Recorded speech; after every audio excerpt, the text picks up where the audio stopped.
which makes, to my mind, it's not worth the risk.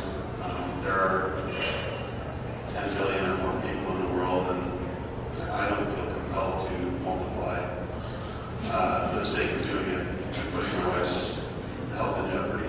That's how I see it. I mean, I would like to have more children, but I don't want to put someone in the grave to do it.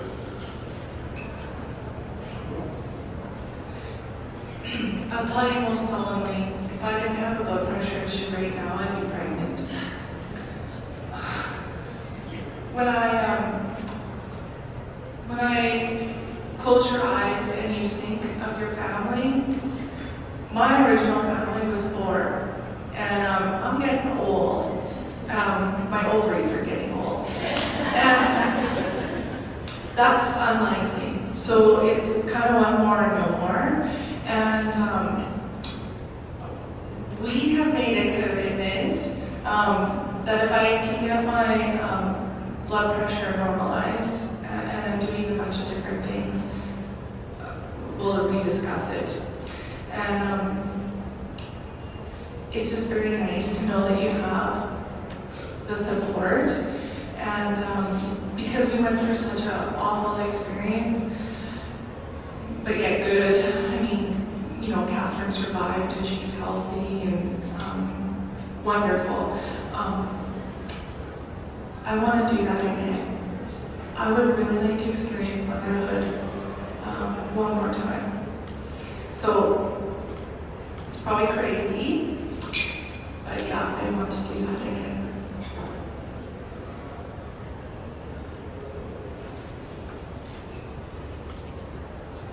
One over here.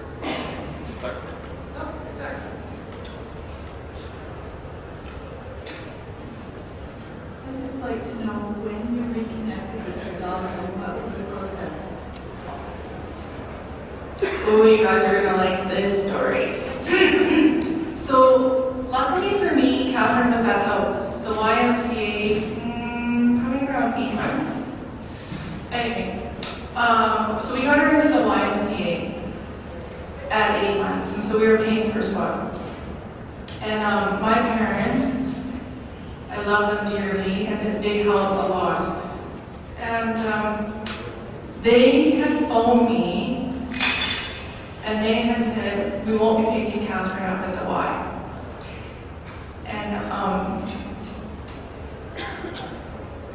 And I went for a chiropractic appointment. I was having issues with my back. And I phoned Darren, and I said, like, did you go and pick up Catherine? And Darren phones me and says, she's not there at the Y. And so my connection really started with like a horrible experience. My parents decided to go pick her up, but as you can imagine, I lost my mind in the car. It was then I realized I'm very connected to her. And I remember going back to the condo, and I was beside myself with grief because I thought somebody took Catherine. And I walked in the door, and I was bawling. My parents were sitting there, they were playing with her. I remember my mom looked at me and she said, well, thank God now we know you're connected. That's not the way. And it wasn't good. Like, I'm grateful because after that, things really started gelling. And I find the older she gets, the more close I become with her. So I don't think it's delayed her. I had a lot of guilt around that because I didn't like her. And I remember a very wise woman said to me, well, tell me about your daughter. And I said, oh, you know, she's thriving and growing and this and that. And she said, you know, Tanya, that doesn't happen unless they're loved, right? So that made me feel a lot better, and I let go of a lot of that guilt. I think a lot of moms, when you experience depression or psychosis or obsessive compulsive disorder, you feel a lot of guilt, and it really does not help anything. And so that was huge for me, just letting that go, and you know, she's fine. One positive thing out of this whole thing is I would count the hours down until when Derek got home, and so I read Sandra Boynton books to my daughter, like over and over and over and over again. So, Sandra, what is Sandra Boynton books? They're the best books they rhyme, and you kind of sort of sing them. And I had about 12 of these things, and it made just like hours on end, right? And it was a way to preoccupy my time. And I think it was very good for her. So if she's intelligent, I think it's because of me, and I feel like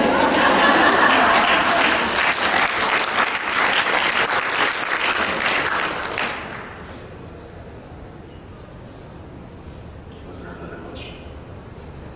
There's one.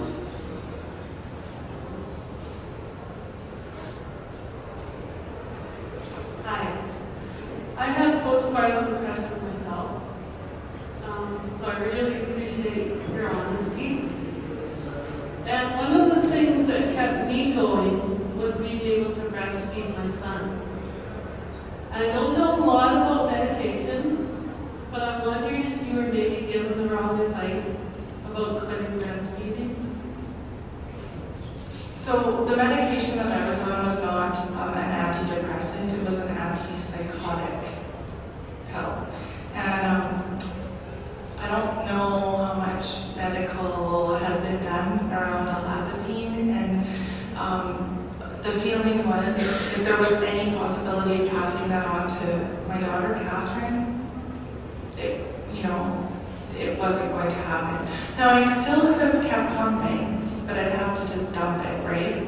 But what's the bloody point of that? So my experience with olanzapine, that stuff's wow.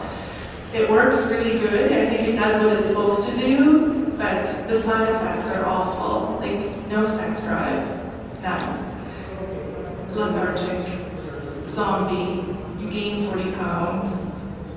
I was eating peanut butter by the teaspoonful out of the jar. Like I don't even like peanut butter. I was eating chocolate bars in the car to make me feel better, which Derek would always comment on. I was 205 pounds.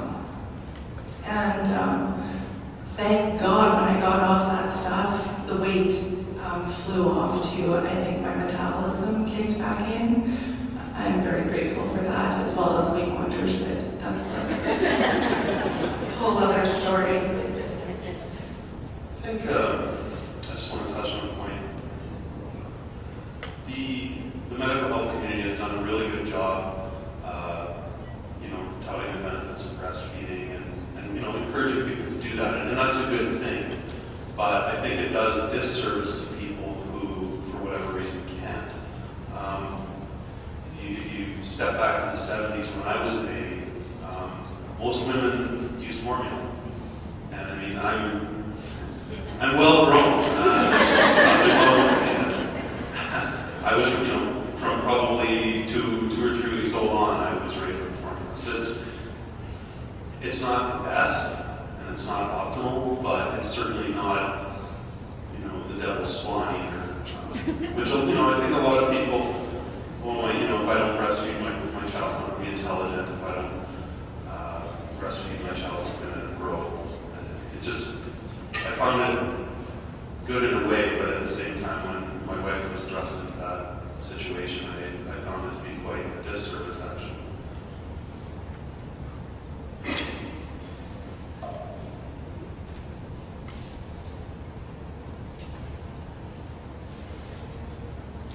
Good morning, that was wonderful. I as well suffer from postpartum depression / possibly psychosis.